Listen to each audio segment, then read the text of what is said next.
In menu A, towards the bottom, you're going to get to Bartacks, buttonholes, and eyelets. So you can find all of those right down through there. There's 61 stitches just in menu A. So make sure you always take time to scroll down to the end and make sure you're seeing all your stitches. So let's start with some Bartacks. Stitch number 31, and it does tell us to put foot B on. Foot B actually has the cutout on the underneath side, which is different than our foot A. A does not have that cutout, and since we're going to be going back and forth multiple times, you want to have room for the stitches to not get hung up. So stitch number 31, that's just going to be a straight bar tack. It's just the forward, forward, and then it locks, and it actually is programmed to cut at the ends without you having to do anything.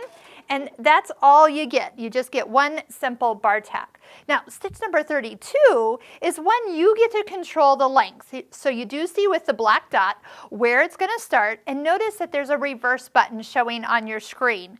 Anytime that you see a stitch that has the reverse button, you're definitely going to need to use the reverse button that's either here or here on the front of the machine. So as you're sewing, you're going to stitch down as far forward as you need the bar tack to be. Touch the reverse button, notice that the arrow changes and it's going to stitch back to the beginning. Once again, you're in charge of where the beginning is, so stop when you get back to where you started. Push the reverse button again, and this time it's going to do the satin stitch over those two lines of stitching. You also have control over where that is.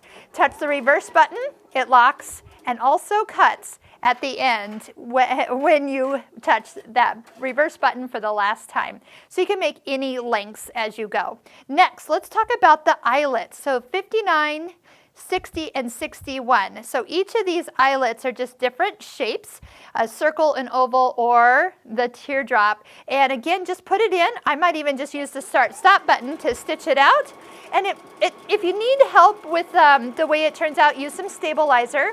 But one of the neat things with eyelets is think about what if you needed to